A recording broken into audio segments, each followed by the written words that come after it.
Praise the lord. June 10, 2024. Jesus Christ church వారి అనుదిన వాగ్దాన పరిచర్య. యెహోవా ఇది మొదలుకొని నిత్యము తన ప్రజల చుట్టూ ఉండును. కీర్తనల గ్రంథము 125 అధ్యాయము 2వ వచనము. ప్రియదేవుని వారలారా, యువతకాల సమయంలో దావీదు భక్తుడు యాత్ర చేస్తూ ప్రయాణము చేస్తూ దేవుడు చేసిన కార్యములు, దేవుడు ఎంత గొప్ప కార్యములు చేశాడు అనే మాటలు మన ముందు పెట్టి ఉన్నారు.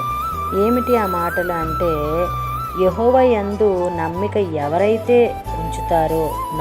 ఎవరైతే ఉంచుతారో వారు కదలని నిత్యము నిలుచు సియోను కొండవలే ఉంటారని సెలవిస్తూ ఉన్నారు.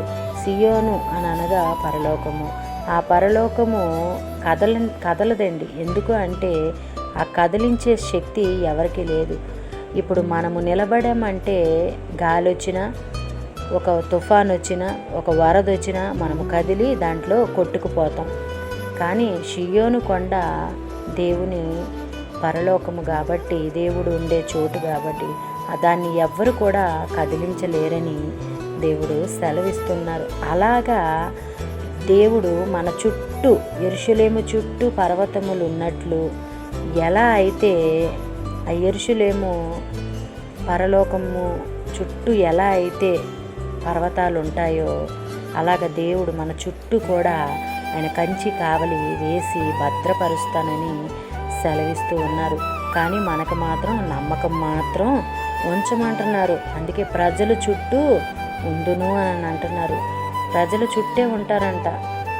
అయితే ఆ ప్రజలు దేవుణ్ణి నమ్మిక ఉంచి దేవుని చుట్టూ, దేవుని వైపు మాత్రమే చూడాలని దేవుని ఆశ.